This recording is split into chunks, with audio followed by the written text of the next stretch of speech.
में आज हम डिस्कस करने वाले हैं यूपीपीसीएस की जो मेंस एग्जाम होता है उसकी तैयारी आप कैसे कर सकते हैं और किन किन रिसोर्सेज को आप फॉलो कर सकते हैं, कैसे आप अपनी तैयारी को थोड़ा सा बेहतर कर सकते हैं, उस पर आज हम थोड़ा सा डिस्कस करेंगे।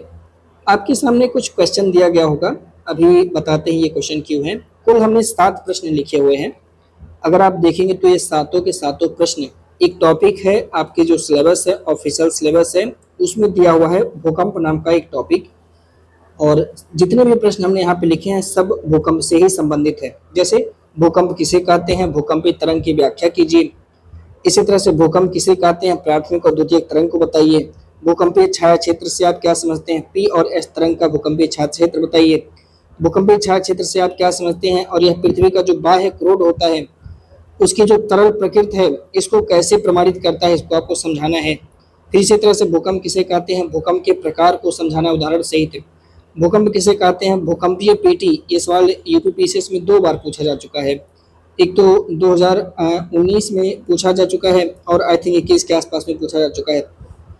फिर अगला क्वेश्चन है भूकंप का जो समन होता है उसमें जो हमारा इंफॉर्मेशन एंड टेक्नोलॉजी है यानी आईसीटी है उसके उपयोग को आप समझाइए।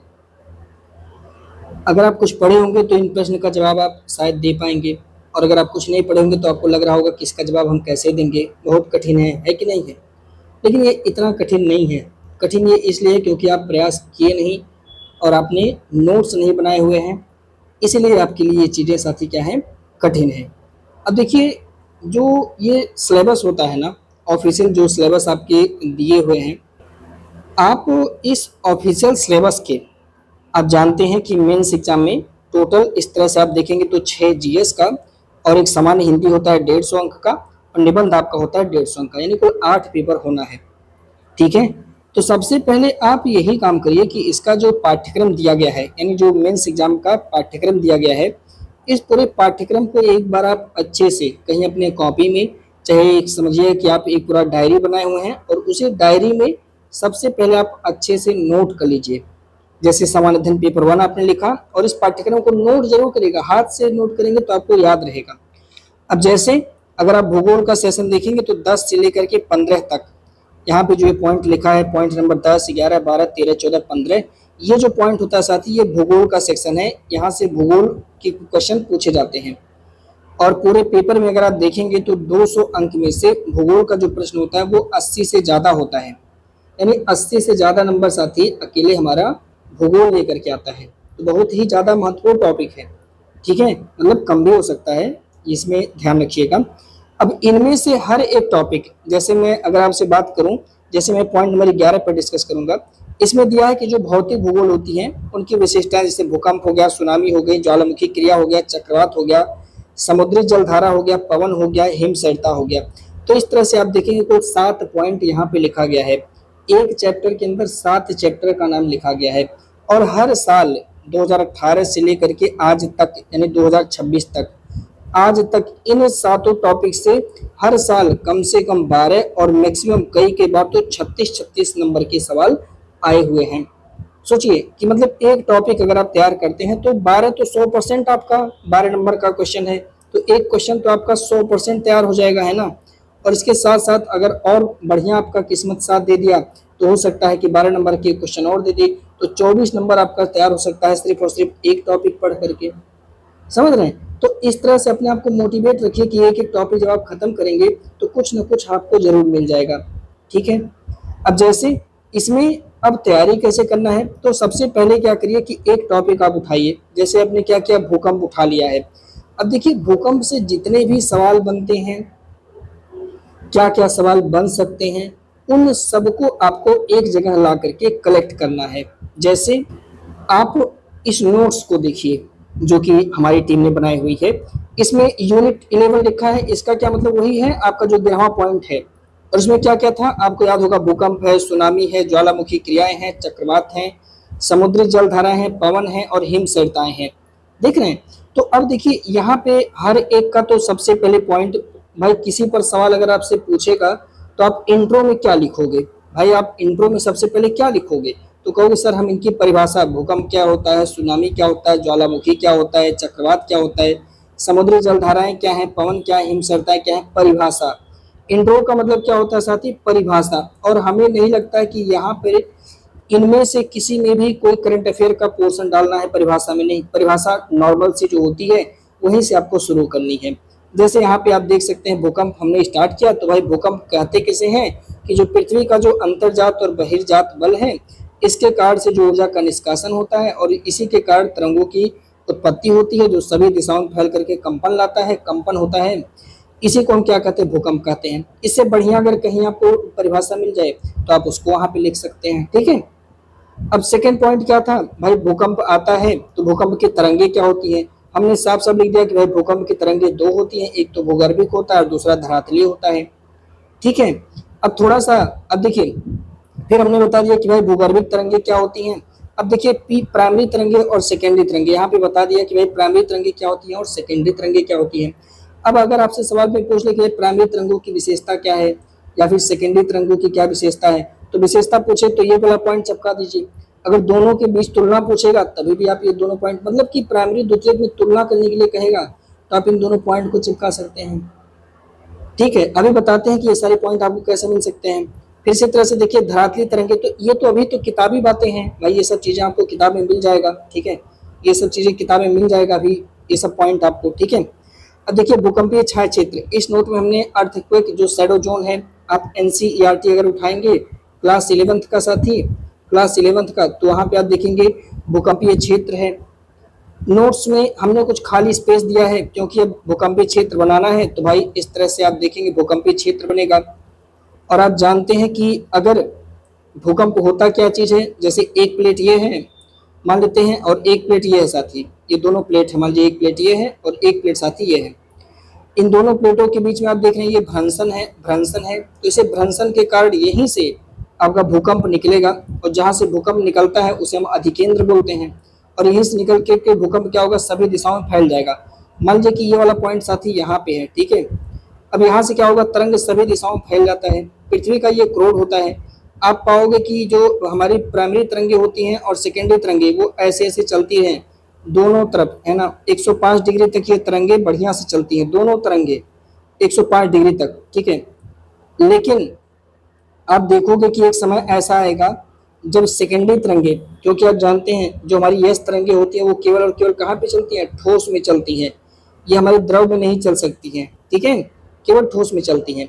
तो आप एक समय ऐसा पाओगे साथी कि जो हमारी सेकेंडरी तरंगे होती हैं वो तरंगे 145 तक, कहाँ तक? 145 तक ये पूरा गायब हो जाती है। यहाँ पर यस तरंगे मिलती ही नहीं है, सोचिए। इसी तरह से इस क्षेत्र में भी ये तरंगे नहीं मिलती हैं, ठीक है। तो जहां पे ये तरंगे नहीं मिलती हैं उसी को हम छाया क्षेत्र बोलते हैं। समझ रहे बात को? तो इस तरह से क्वेश्चन आपसे जो है साथी वो पूछे जाएंगे। अब ये मैप, इसलिए यहाँ पे नोट्स में हमने मैप का स्पेस, जब भी आप कहीं भी पढ़िए आप जो है मैप का इस्तेमाल, मैप के लिए स्पेस छोड़ दीजिए। अभी आपको बताएंगे ये चीजें कहाँ मिलेगी। तो अभी हमने आपसे बताया कि कुछ चीजें आपको क्या करनी है? एनसीईआरटी से उठानी साहब, है ना। अब सुनिएगा, फिर उसके बाद भूकंप क्या है उसके प्रकार के बारे में हमने लिख दिया कि भाई विवर्तनिकी भूकंप होता है, ज्वालामुखी जनित भूकंप होता है। उसका एग्जाम्पल देखिए, आपको एग्जाम्पल लिखना है, एग्जाम्पल बहुत जरूरी है साहब, है ना। एग्जाम्पल कैसे मिलेगा? एग्जाम्पल एग्जाम्पल सर, तो भाई आजकल आप जानते हैं एआई का जमाना चल रहा है, चैट जीपीटी का प्रयोग करिएगा, मिल जाएगा। और हाँ, अगर आप चाहते हैं जो नोट्स वाला ग्रुप हमारा चल रहा है एकदम से समझिए फ्री वाला टाइप का चल रहा है, आप इस पर मैसेज कर दीजिएगा, आपको इस पर भी ज्वाइन कर दिया जाएगा। बहुत ही मिनिमम इसकी मंथली चार्ज होती है साथी, ये मंथली चार्ज इसका होगा। यहाँ पे क्या किया जाएगा, आपको जो ये नोट्स मैं बना रहा हूँ ये पूरा आपको प्रोवाइड, अपडेटेड रहता है। ऐसा नहीं है कि पिछले साल का दे देंगे, नहीं, ये पूरा अपडेटेड रहेगा, पूरा अपडेटेड रहेगा, ठीक है। ये आपको प्रोवाइड कर देंगे। साथ में आपको बता देंगे कि भाई यहाँ पे मैप लगाना है, कौन सा मैप लगाना है वो मैप भी हम आपको बता देंगे, ठीक है। तो आप अगर इच्छुक हैं, आप नहीं लिख पाते हैं, तो आप इस वाले को ज्वाइन कर लीजिए, इससे थोड़ा आपको हेल्प मिल जाएगा। एक बार आप इसको, इतना तो भाई आदमी फालतू में खर्चा कर देता है, ठीक है। ये आपका पर मंथ है साहब, ठीक है। हम कोशिश करते हैं मैक्सिमम कवर करने के लिए, लेकिन इतना भी मैक्सिमम नहीं कि एक दिन हम चर्चा सब्जेक्ट, भाई एक ही सब्जेक्ट कराएंगे, अच्छे से कराएंगे, ठीक है। फिर देखिएगा भूकंप के इम्पैक्ट क्या हो सकते हैं, आपको एकदम अच्छे से लिख देना है, कोई जबरदस्ती नहीं, मैं आपको सिर्फ बता रहा हूँ कि कैसे कर सकते हैं। तो देखिए भूकंप के क्या क्या इम्पैक्ट हैं उसका आपको अच्छे से नोट्स बना लेना है। अब अगर आप इस नोट्स वाले ग्रुप को ज्वाइन कर लेते हैं तो आपको बस यही प्रिंट आउट करा के रखना है और इसको रटना है। क्या करना है? सिर्फ रटना है। जहाँ पे रटने की, वैसे मैं पूरी कोशिश किया हूँ कि जो भी क्वेश्चन बने वो सब मैं आपको दे दूँ, लेकिन इसे पूरी तरह से क्या करना है, एक बार रट लेना है। उसके बाद क्या करना है, इसी नोट्स को आपको अपडेट करना है। अपडेट करने का मतलब ये हो गया कि जैसे कोई मान लीजिए कोई सरकार का कोई आंकड़ा आ गया, ठीक है, या कोई अभी हाल में भूकंप आ गया, तो नोट तो तुरंत अपडेट नहीं ना होगा, तो आप वहीं उस भूकंप का नाम लिख दीजिए। आप कोई आंकड़ा करंट अफेयर में पढ़ रहे हैं, आप उसको अपडेट कर दीजिए। या कोई क्वेश्चन आप देख रहे हैं भूकंप से संबंधित है और इसमें नहीं सॉल्व हो रहा है, तो उसके बारे में आप स्पेस है उसको लिख दीजिए। ये खुद से करना पड़ेगा मेरे भाई, है ना। ये तो मैं सिर्फ आपको एक रास्ता दिखा दूंगा कि भाई ये चीजें होती हैं।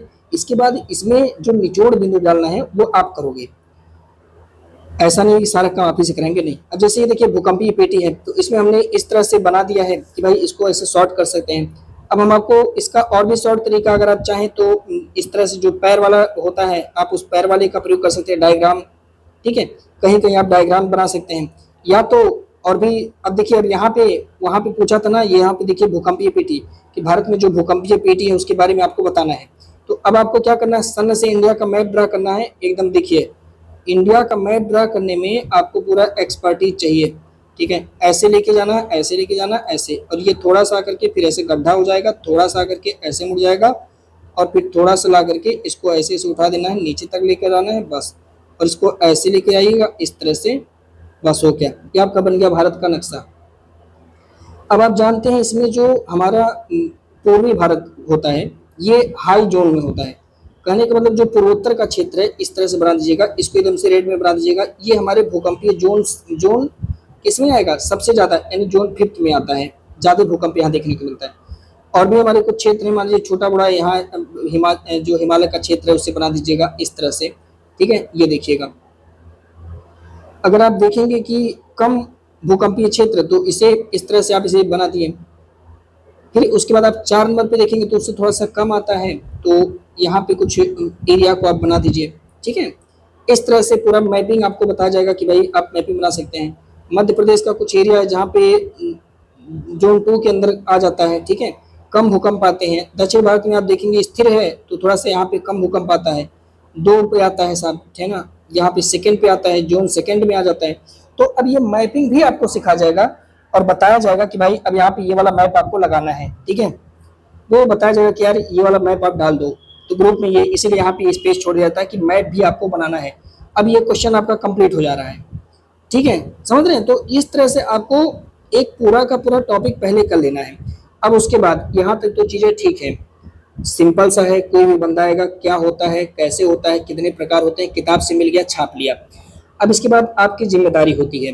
क्या जिम्मेदारी होती है, देखिए जो भी समस्याएं हैं अगर आपके सिलेबस में दिया गया है तो वो चीजें प्रॉब्लम है, एकदम समझ लीजिएगा कि जो भी आपके सिलेबस में है वो प्रॉब्लम है, ठीक है। मतलब जो भी पॉइंट लिखा गया है उसमें कहीं ना कहीं कोई प्रॉब्लम है और आपसे एक्सपेक्ट किया जा रहा है कि आप उसका सोल्यूशन दोगे, ठीक है। आप उसका क्या करोगे, सोल्यूशन दोगे पहला, या आप उसमें लॉजिक बताओगे कि भाई अगर कोई चीजें हैं तो उसमें क्या लॉजिक फिट था, वर्तमान में वो लॉजिक कहाँ तक सही है, कितना सही है, या अगर कोई प्रॉब्लम हो तो उसका आप सोल्यूशन कैसे कर सकते हो। तो ये सोल्यूशन आप ही से नहीं एक्सपेक्ट किया जा रहा है, नहीं, ये सोल्यूशन गवर्नमेंट ने भी करनी है। सरकार ने भी इसके लिए बहुत सारा प्रयास किया है। जैसे भूकंप है तो आपदा, हमारे यहाँ आप जानते हैं नेशनल डाइजेस्ट मैनेजमेंट एक्ट लाया गया था साथी, ठीक है, डिजास्टर मैनेजमेंट एक्ट, राष्ट्रीय आपदा प्रबंधन प्राधिकरण आया।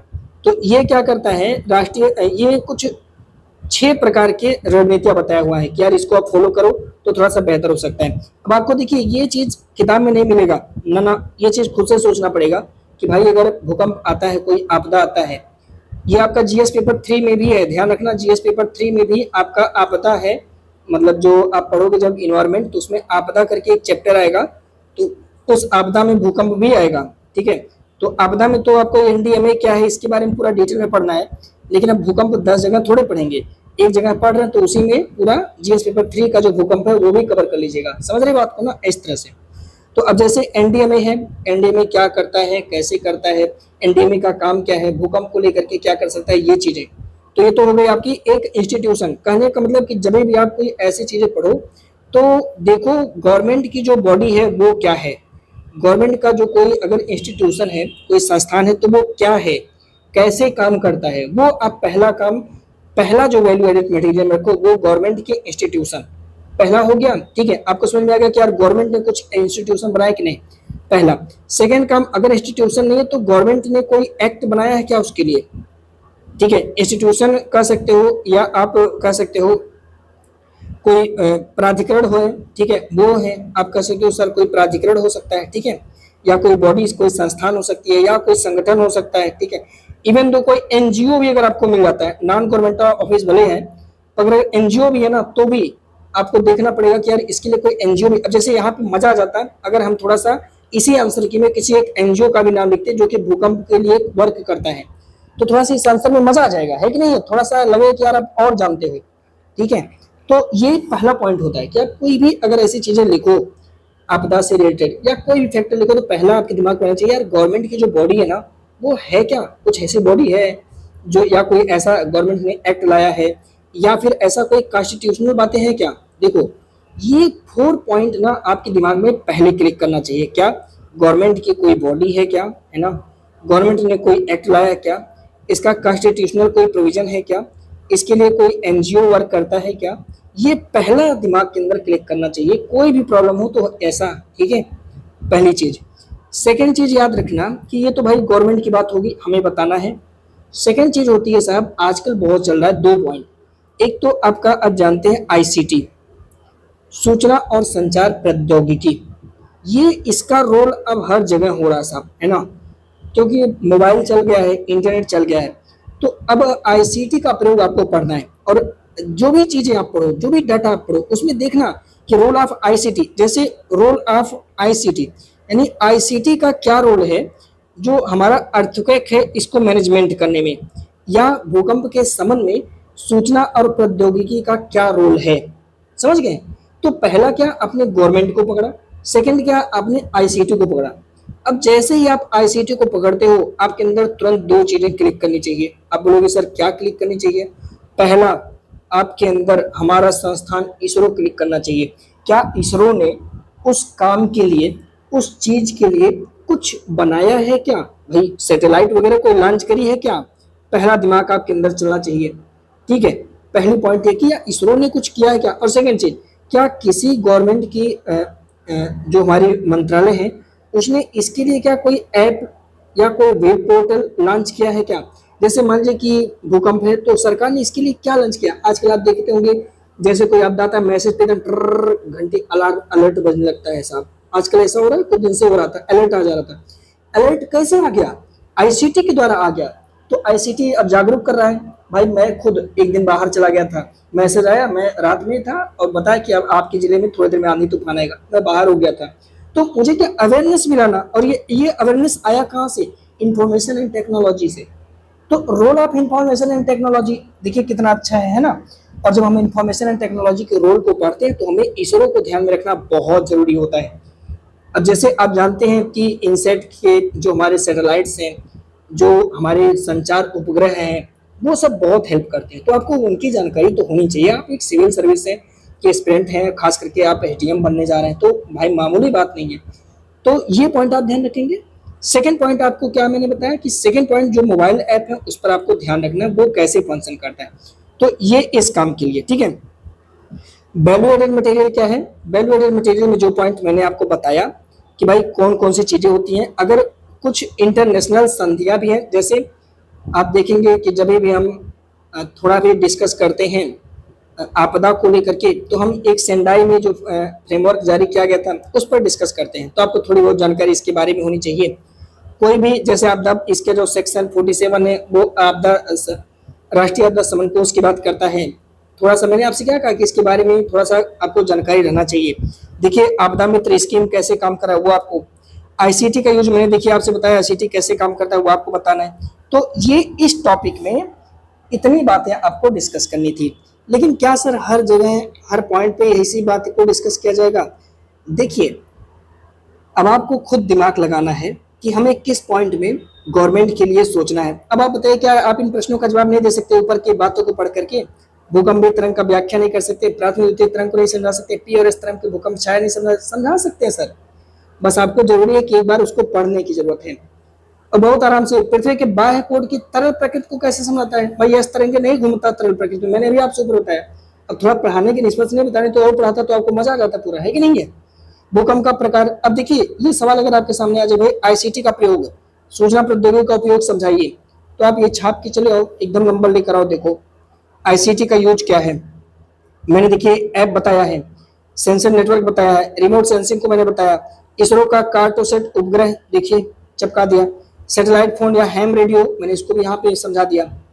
बस आपको ऐसे करना है यार। लेकिन क्या हर चीज में, हर टॉपिक में ये चीज अप्लाई होगा, तो मेरा जवाब होगा नहीं।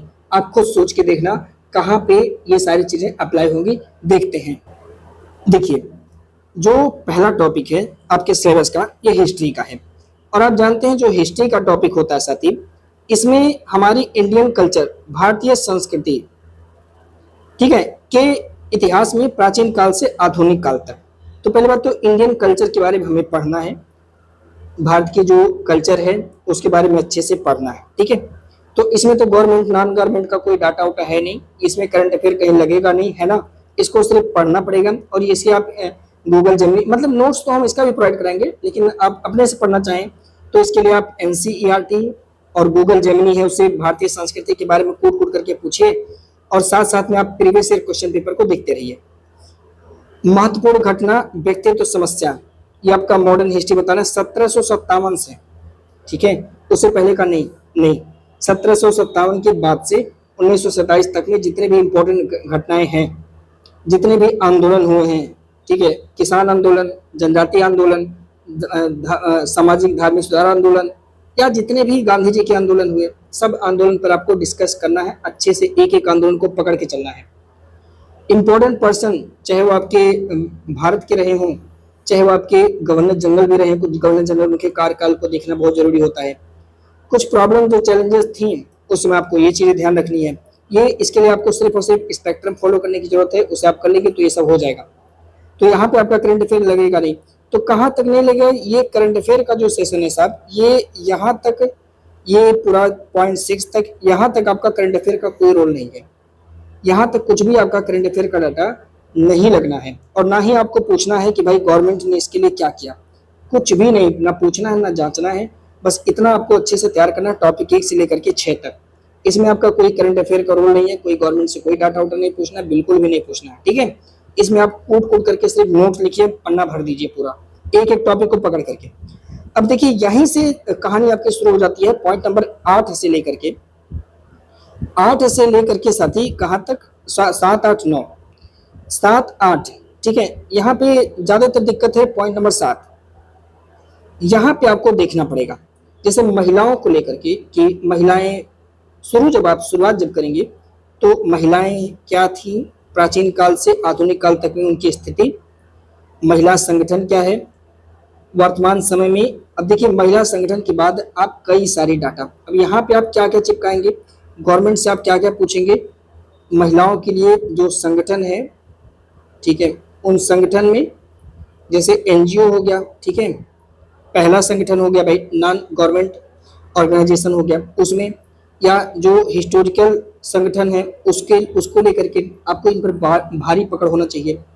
और सेकंड, महिलाओं की समस्या क्या क्या चीजें होती है, क्योंकि महिला लिखा है भाई, महिला समाज, ठीक है, ये पूरा, इनके लिए क्या क्या चैलेंजेज हैं वर्तमान समय में, क्या क्या समस्याएं फेस कर रही हैं, समस्या, ठीक है। तो सबसे पहले समस्या में आप देखेंगे कि असमानता को लेकर के ये लोग काफी चैलेंज फेस कर रही हैं। फिर सेक्सुअल हरासमेंट को लेकर के इनके लिए काफी चैलेंज है, वर्क फील्ड को लेकर के चैलेंजेज हैं, वो सब आपको, अब इन सबको तो आप जोड़ देंगे। इसके बाद आपको सबसे मेजर पॉइंट जोड़ना होगा कि भाई इसके लिए गवर्नमेंट की क्या इनिशिएटिव है, गवर्नमेंट ने क्या किया है, किस काम के लिए, 2 काम के लिए, महिलाओं की सिक्योरिटी, महिलाओं की हेल्थ, ठीक है, और महिला सशक्तिकरण, इसके लिए वुमेन एम्पावरमेंट गवर्नमेंट ने क्या किया, क्या योजना है, क्या चीजें हैं। अब यहाँ फिर वही दिमाग आपको लगाना है कि आईसीटी यहाँ भी पहुंचेगा, आईसीटी ने किस तरह से भारतीय महिलाओं के जीवन में परिवर्तन लाया हुआ है, वो चीजें आपको यहाँ ध्यान रखना होगा। अब इसमें सैटेलाइट नहीं डाल सकते आप, ठीक है, टेंशन मत लीजिए। यहाँ पे आप रिपोर्ट आपको एंटर करना होगा, कोई रिपोर्ट आपको बताना होगा, जैसे लेबर का कोई रिपोर्ट है, या वुमेन से रिलेटेड, या WHO का हेल्थ का कोई रिपोर्ट है, महिला की क्या चीजें हैं, या फिर जो मोरलिटी रेट है वो क्या है, वो सब डाटा आपको यहाँ पे। इसका मतलब सिंपल सा है कि पॉइंट 17 के लिए भैया आपको एक अलग से नोट बनाना पड़ेगा जिसमें आपको डाटा डालना पड़ेगा, जो डाटा महिलाओं से संबंधित हो। सेकेंड चीज, एक आपको उसी में पन्ने में बनाना पड़ेगा चैलेंजेज, जो हमारी आजकल की वुमेन चैलेंजेस फेस कर रही हैं एंड उसका सॉल्यूशन। ये चीजें आपको बनानी पड़ेंगी। तो ये यहाँ पे आपको यहाँ से मिल जाएगा। बाकी ये जो पॉइंट है ना, पॉइंट नंबर 8, इसका परिभाषा लिखिएगा और परिभाषा लिखने के साथ तुलना समाज के साथ, अर्थव्यवस्था के साथ, राज्य व्यवस्था के साथ तुलना। ये सिर्फ आप इस पर परिभाषा लिखिएगा और PYQ करिएगा, ठीक है। जल, मिट्टियां, वन, ये इसके लिए आपको NCERT करने की जरूरत है साहब, वैश्विक संदर्भ में पूछ रहा है, ध्यान रखिएगा, वो आप कर लेंगे। बाकी यहाँ पे आप देखेंगे ज्वालामुखी क्रिया पर गवर्नमेंट का कुछ भी नहीं है, वही है, ठीक है। चक्रवात को लेकर के गवर्नमेंट का वही ND में वर्क करता है। समुद्री जल धाराओं को लेकर के आपको थोड़ा सा अपडेट करंट अफेयर का डाटा डालना पड़ेगा, साथ ही गवर्नमेंट ने क्या क्या प्रतिबद्धताएं जाहिर की हैं, या हमारी जो ब्लू जल, जो हमारी जो नीली अर्थव्यवस्था, उस पर गवर्नमेंट क्या कर रही है, मोदी सरकार क्या कर रही है, गवर्नमेंट ने समुद्री चीजों को लेकर के क्या डिस्कस किया। वैसे यहाँ पे ये टॉपिक है समुद्री संसाधन। बाकी समुद्री जलधाराओं में आपको बहुत ज्यादा चिंता लेने की जरूरत नहीं है। तो अब देख रही है करंट अफेयर कहाँ लगना है, पेपरों में बहुत ज्यादा नहीं लगना है। सीमांत सीमाएं क्या, मानव प्रवेश, ये यहाँ पे तो किसी कीमत पे नहीं लगना है करंट अफेयर का सोर्स है। यहाँ पे आपका करंट अफेयर लगना है, करंट अफेयर का ही एक क्वेश्चन पूछता है। तो इस तरह से आप पेपर 1 की तैयारी कर सकते हैं। बहुत ज्यादा करंट अफेयर का रोल नहीं है, कम मात्रा में है। हाँ, थोड़ा बहुत आपका ICT का प्रयोग करना है, थोड़ा बहुत आपको आंकड़े प्रयोग करने हैं, थोड़ी बहुत आपको तुलना करनी है साहब। और इसे लेकर के आपको पहले एक नोट बनानी है एकदम ओपन माइंड से। उसके बाद उस नोट्स को आपको अपडेट करना है। अगर आप खुद से नोट्स नहीं बनाते हैं तो भाई पेपर 1 में हमें कम से कम 2 से 3 महीने लग जाएंगे। भाई 3 महीने से तो ज़्यादा लगता है, क्योंकि यहाँ तक तो ठीक है निकल जाता है, लेकिन जब ऊपर का पढ़ना पड़ता है, ये वाला जब नोट्स बनाना पड़ता है, तो बहुत ज़्यादा मशक्कत करनी पड़ती है। ये अकेले टॉपिक बड़े बड़े हो जाते हैं ना, पूरा इतिहास कंपाइल करना पड़ता है दोस्तों, है कि नहीं है। तो थोड़ा टाइम भले लगता है, लेकिन हाँ, अगर ये 200 अंक का है और आप अच्छे से नोट्स का रिवीजन करके जाते हैं, अच्छे से पढ़ जाते हैं, तो अगर भगवान की कृपा रहती है तो 110 के आसपास नंबर आपका आ जाएगा। बस ये है कि उसको कई बार लिखना पड़ेगा, कई बार रफ में लिखिएगा, इतना लिखिएगा रफ में कि एक एक पॉइंट जो हम लिखाएं उसको रट जाइए। और साथ साथ में जो करंट अफेयर आ रहे हैं वो हम ग्रुप में बताते रहेंगे, यहाँ प्राइवेसी के साथ नहीं बताया जा सकता, वो आपको मिलता रहे। अब हम कल डिस्कस आपसे करेंगे, हालांकि अभी ये कंटिन्यू चलेगा। अगर आप कहेंगे तो एक आध दो सेट हम आपको पढ़ा करके बताएंगे कैसे पढ़ना है। अब कल तो अभी चल रहा है, तो हमने भूकंप खत्म कर दिया। सुनामी से 2025 में सवाल 1 पूछा गया है, आने वाले समय में नहीं पूछा जाएगा। इस बार देखिए मेरा कितना ज्यादा प्रेडिक्शन है, आप लोग नोट कर लीजिएगा। इस बार ज्वालामुखी क्रिया से सवाल और चक्रवात से सवाल आने की 90% संभावना है। देखिए यही होता है, क्योंकि पिछले कुछ दिन वर्षों से सवाल नहीं बन रहे इस पर, तो इस बार बनेगा साहब। इस बार इन्होंने सुनामी पर सवाल पूछे, सुनामी पर रिपीट अब नहीं करेंगे, सुनामी सवाल बनता ही नहीं है, ठीक है। ज्वालामुखी क्रिया से इस बार सवाल बनेगा, तो हम इस पर पूरा जोड़ दिए। और 12 नंबर का सवाल है, कम से कम 6 से 7 नंबर तो घटकना है भाई साहब, है कि नहीं है। तो आप एक बार इसको आप देखिए। और रिसोर्सेज क्या होगा, देखिए रिसोर्सेज के लिए मैं सिंपल कहूँगा कि 2 ही रिसोर्स हैं। एक तो आपका NCERT क्लास 11th की दोनों किताबें, एक तो भौतिक भूगोल की मूल सिद्धांत और एक आपका भौतिक भूगोल, दो किताबें हैं क्लास 11th की, आप उसे ले लीजिए। दूसरी किताब महेश वर्डवाल सर की किताब आपके पास अगर है तो समिंद्र सिंह मत लीजिए, महेश वर्डवाल की किताब है, इनफ है, उसे ले लीजिए। इन सबके अतिरिक्त आपको AI का इस्तेमाल करना है, खास करके जो गूगल जेमिनी है साथी है, जेमिनी का इस्तेमाल करना है। इतना इस्तेमाल करके आप अपना नोट्स बनाइए। और नहीं तो इन सबसे झंझट से बचना चाहते हैं, ये झंझट हमारे सर पे मटेरियल करके, ये जो हमारा ग्रुप चल रहा है 149 वाला, आप इसे साथी ज्वाइन कर लीजिए। ये पर मंथ है, ध्यान रखिएगा साहब, जैसे आपका मंथ कंप्लीट होगा आपको निकाल दीजिएगा ग्रुप से। तो ये पर मंथ है, अगर आप चाहें तो एक साथ में 4-5 महीने का भी ज्वाइन कर सकते हैं। अगर आप चाहें तो पर मंथ करिए, उसमें कोई दिक्कत नहीं है साहब, ठीक है। तो मैसेज कर लीजिएगा, ये नंबर दिया हुआ है, नंबर मैं लिख दे रहा हूँ ताकि आपकी तैयारी बनी रहे, 8881716810, ठीक है साहब। मिलते हैं आपसे हम कल पार्ट 2 को लेकर के। इस पर और भी डिटेल में अगर आपको चाहिए जो जानकारी, तो आप कमेंट करना, तो उस पर भी हम चर्चा कर लेंगे। वंदे मातरम, जय हिंद।